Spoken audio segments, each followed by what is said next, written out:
daming ibon.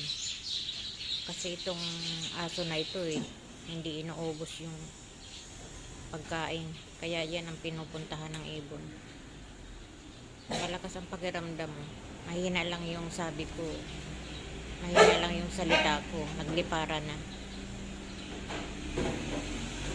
Kayo ha, ang pagkain nyo hindi nyo inuubos, kaya ang ibon nandyan lagi.